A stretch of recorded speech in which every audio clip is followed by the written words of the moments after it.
Hey everyone, Draco Magnius here for what is going to be the final bonus episode of Let's Play Drakengard.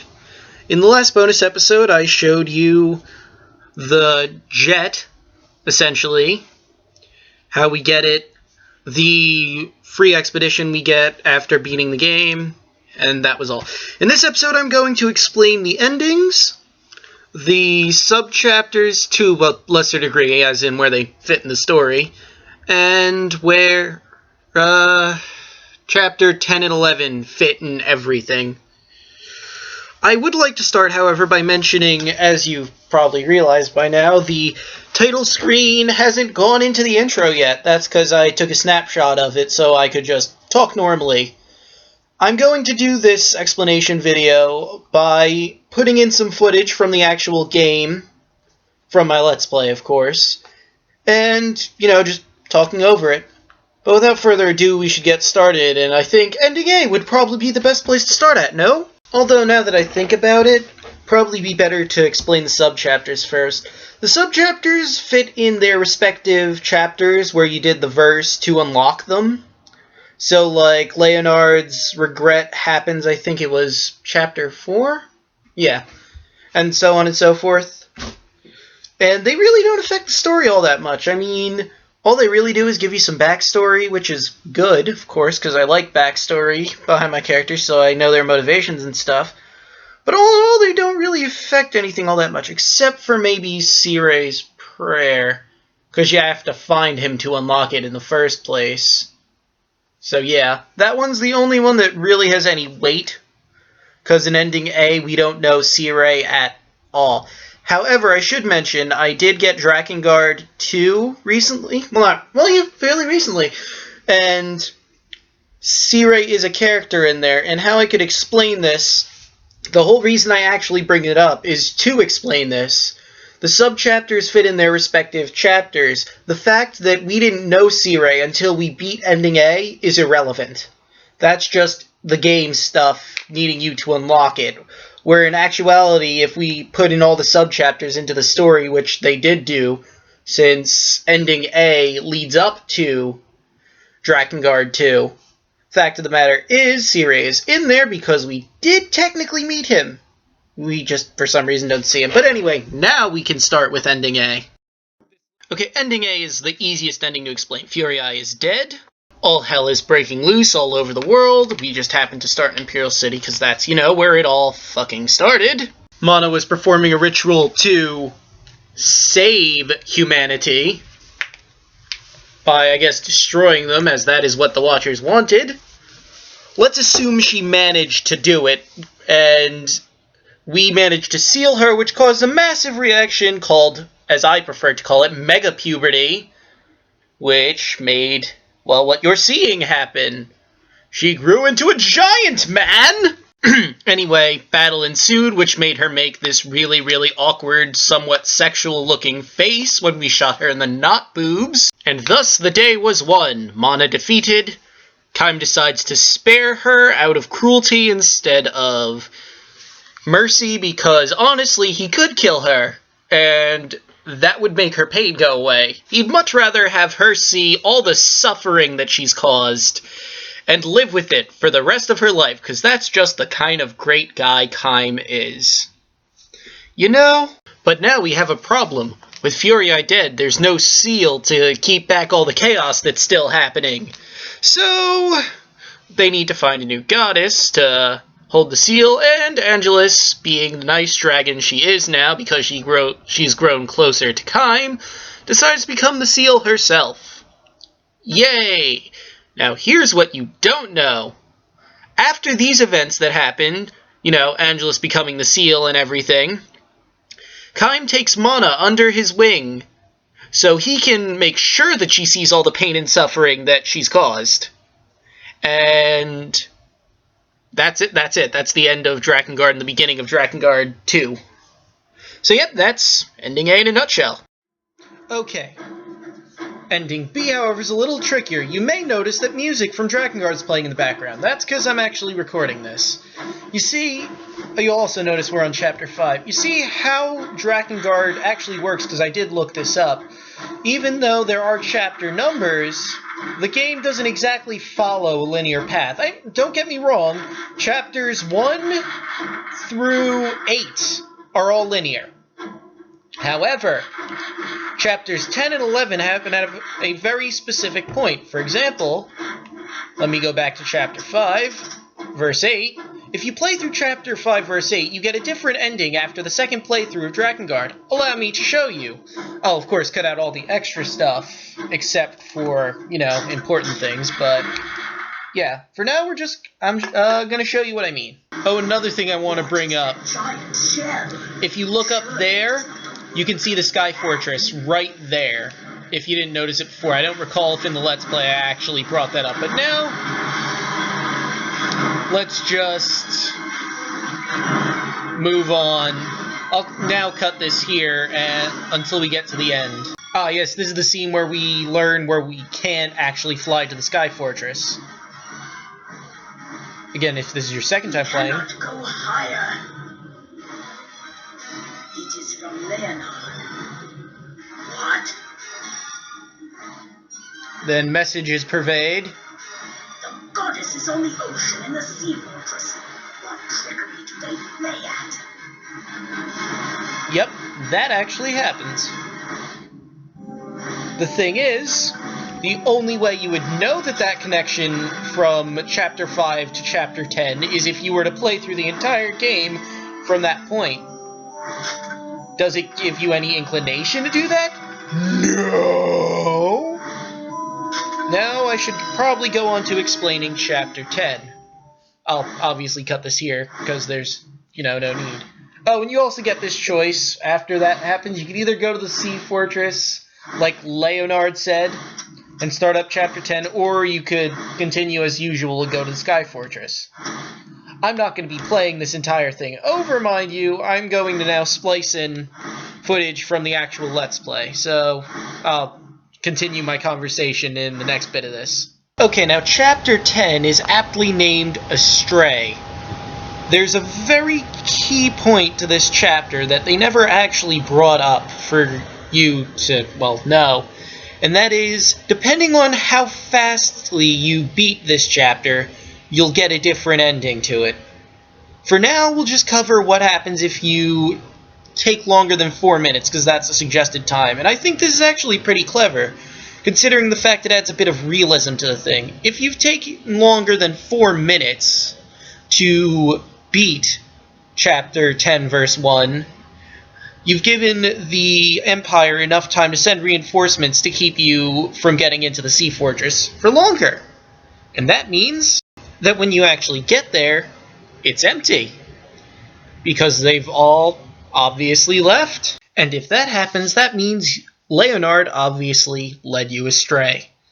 Which sucks, because now Kame has to friggin' kick a bitch because this was all pointless. Now, just for the moment, instead of explaining the rest of Chapter 10, which is the Roman numeral verses, and the chapter that follows it, Chapter 11, I'm just going to assume that this is exactly what happened, and then right at this point start explaining ending B. Okay, I've also decided that we'll go back to the actual game for this, for just a little bit of demonstration with the pages. Now that we've technically finished Chapter 10 with verse 3, this sends us all the way, all the way back to Chapter 7, which goes out as normal, and then we do start Chapter 9, which is where ending B starts to take place, and where it gets a teensy bit confusing. Okay, some things have stayed the same. Furii is still dead, and Hell has once again broken loose. However, this is where it starts to change up on you. Even though Inuart has broken free of Mana's mind control, is still an idiot, and thinks that putting Furii in the magic ball of unknowing that no one truly understands, also known as the Seeds of Resurrection, will resurrect Furii, even though, blatantly obviously, it could also go horribly, horribly wrong and kill all life as we know it. But what does he care? As he said himself, what is life without Furii? And then Kime and Inuart do battle in the sky. Now, before we move on, I'd like to take some time to address something you're probably thinking right now. Wait a minute, Draco. In ending A, we fought Mana, and none of this stuff happened. If Inuart went to resurrect Furii with the seeds, which he obviously did at the end of Ending A, why the hell didn't this happen before, and what happens in this ending doesn't also happen in Ending A? I can address that very simply, actually. Recall how when Mana hit Mega Puberty in Ending A? I think at that point she was using the Seeds of Resurrection to do that, which means when Inuart finally got Furii to the Seeds of Resurrection, they were tapped out and could no longer be used at all. So he just sat there with the dead body like... Because, you know, that's what Inuart does. He bitches, he moans, and he complains that he's not as strong as Kaim, and he wishes he was. So, yeah. With that address, we can move on with the rest of Ending B. Okay, so even though we managed to beat Inuart quite soundly, I might add, he managed to land and put Furii in the Seed of Resurrection. Oh no! So we wait while she goes in the seed, and it seems that Inuart has produced one cured Furii, completely healed, alive, and happy. See? Doesn't she look happy? And then the murder begins, because she's become an angel scorpion thing of death. And Inuart's dead because he's an idiot. Surprised he didn't cry as much here, but whatever. Oh yeah, and then Furii makes this incredibly weird and awkward rape derp face. But let's move on, shall we? Okay, so now Kaim must battle the angel scorpion thing of death that was once his sister, who's transformed in this because, once again, I reiterate, Inuart is an idiot. And then Kaim stands with what was once his sister as the multiple clones of the angel scorpion thing come to destroy the world. And by the way, they were all birthed by the Seeds of Resurrection, even the giant one. And that's Ending B! But before we go to Ending C, let's go back to Chapter 10 and assume that we managed to beat it within 4 minutes to go to verse Roman numeral 2 and explain this and Chapter 11.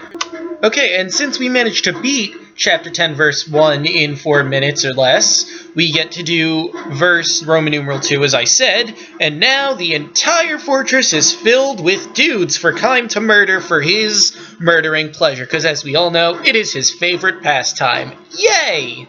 And once we make it through all those dudes, the game goes all Stargate on us and a space bridge is in the ocean fortress, cause space bridge! Anyway, the space bridge leads us to the maze section of the Sky Fortress, cause why not? Anywho, this also leads us to Chapter 11 to start it off. And what I'm going to do here, ladies and gentlemen, is I'm going to cut the video here and actually play through the cutscenes here so I can do a little bit more in-depth explaining about what happens next, because I'm sure a lot of you were confused in the actual Let's Play when this happened, just as I was. Okay, something I should bring up first, I decided to just take the footage and pick it up and put it in here because it was awkward trying to talk over Mana. Anyway, there's something that is actually revealed in the Japanese version that isn't in the American version, that's only hinted on right... Wait for it. I'm waiting for it to say it in the cutscene. Give it a moment. Right there. It's hinted at something. What's being hinted at is that Furii actually has sexual feelings towards Kaim, her brother, and she's disgusted at these feelings because of the fact that, well, obviously, they're incredibly sick, and she'd rather her brother just hold on to her and see her for who she is instead of seeing her as the seal and do things to her. Yeah. Before we move on, though, I'd just like to say, does this not sound like it would be an episode of Jerry Springer? I don't watch the show, but I can see it now. Inuart and Kaim and Furii all in the studio, and the topic of the show is, my wife wants to bang her brother. Can't you just see it?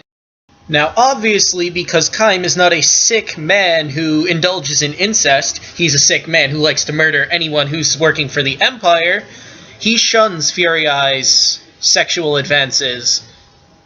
And because of this, since Furii not only can't handle the stress of being the goddess, and now the fact that this has been revealed in front of all these people, kills herself.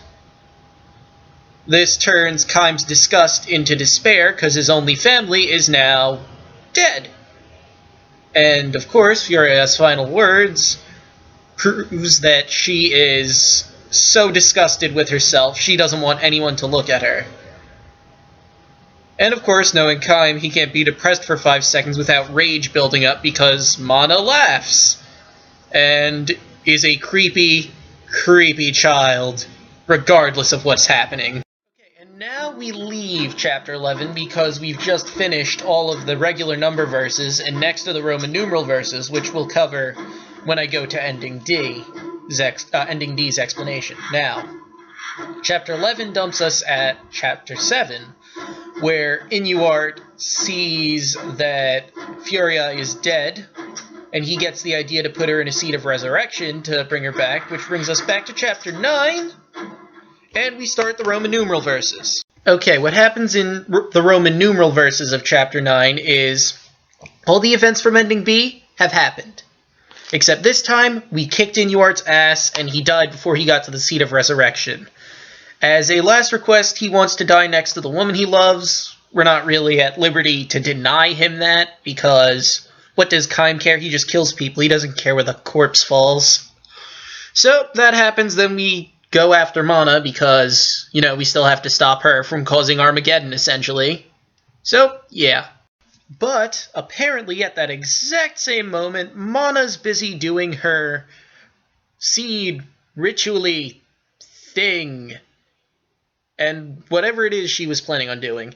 But at that moment, she hears roaring outside, which are clearly the dragons. It seems they have broken free of her mental grasp over them. And, of course, they do what anyone in that situation would do. Bloody murder her, because no one likes being mind-controlled.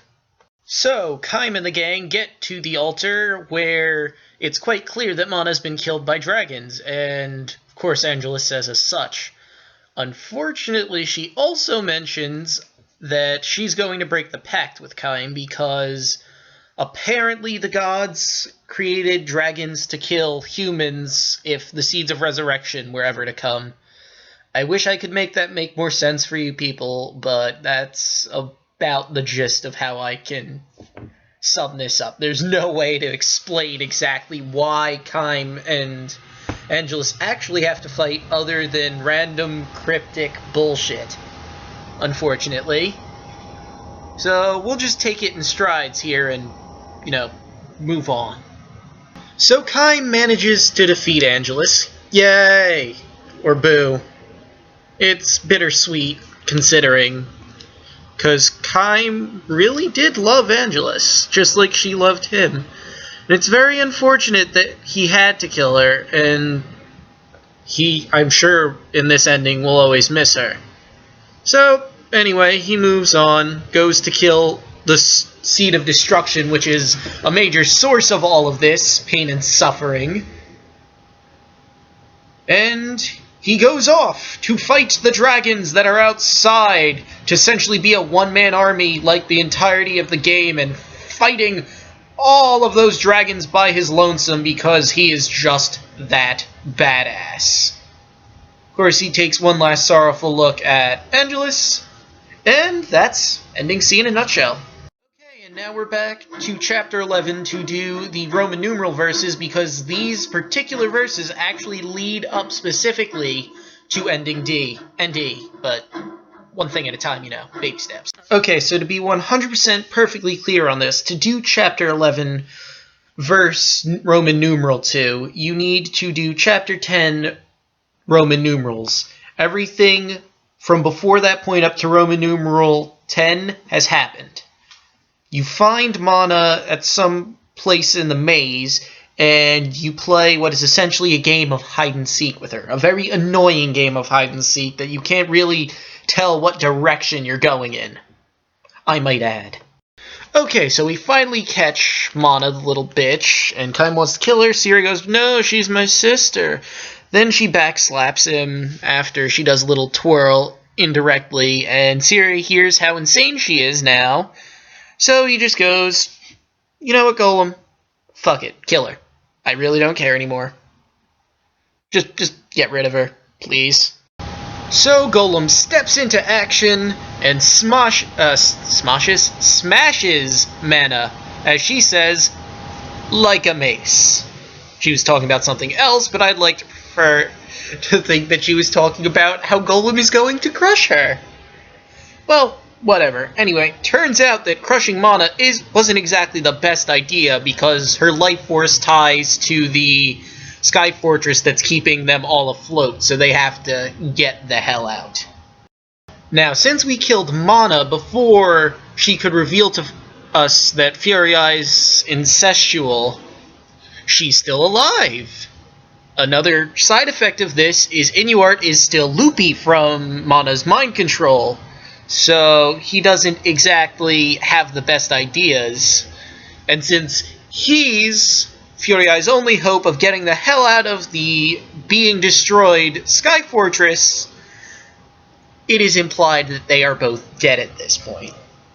Actually, it's not implied. They both die, all hell breaks loose, and, well, I think the next part explains itself pretty much. But what the hell, I'll try to explain it. Then the giant stone babies fall from the sky, and I've looked up exactly what they are, those giant stone babies. They are the Watchers. They are the Grotesqueries. They've also been referred to as the Nameless Ones, even though they have 4 different names. And the final name is the Gods. The Watchers, the Gods, the Grotesqueries are all synonymous with each other. Those giant stone babies that we are currently seeing fall from the sky are gods. Which therefore means, since this game is Drakengard, they are also colossal assholes. Trust me, in the weapon stories that I haven't told you guys, there is a lot of weapon stories that have gods screwing people over, killing children, killing humans just for the sake of killing humans. But yeah, that's pretty much what these giant flying babies are, the gods. So then we fight us some giant baby gods, I guess. Then the giant stone baby gods eat a roach. Then the giant stone baby god's mom comes to the party. To save the rest of the party, Leonard uses self-destruct to kill a bunch of stone baby gods. We learn that the giant stone lady is essentially devouring time, and since Sire no longer has his time, if we huck him at the stone lady, we can get her to fuck off. So we chuck Sire at the giant stone lady. Kaim and Angelus get eaten by giant stone god babies in the sky. Sire begs his sister for forgiveness. And like I said, since Sire lacks time and this thing is eating time, he essentially covers her in a pitch black tower of I don't even know what material, because it's never actually explained. And that particular section of the world that this game takes place in is now forever frozen in time under that pitch black tower of stuff, and that's ending D. And last but certainly not least is ending E.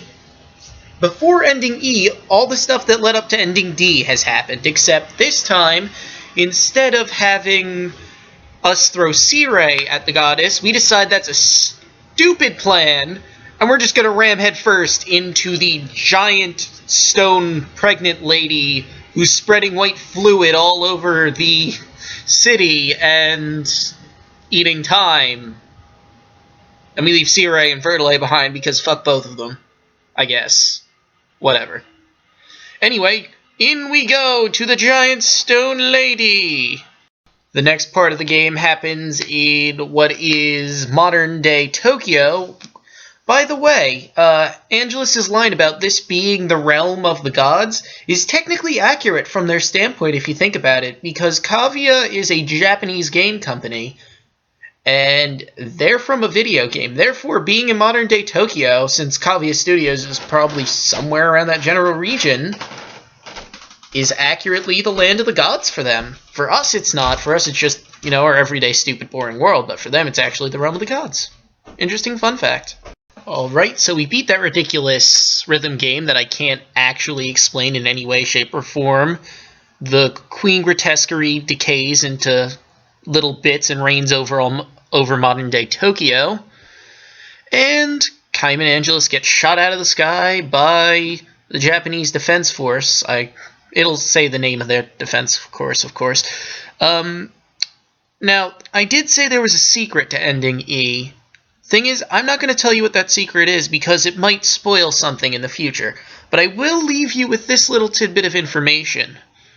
It's not revealed in this game, and even me revealing it to you might be revealing too much, but what happens when Kaim and Angelus get shot by those missiles is that all the weapons that you collected throughout the game to get to this point have scattered across all over the modern-day world. Will that be relevant? We'll see.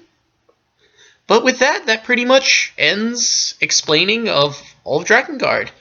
So I guess I'll see you guys in the next Let's Play.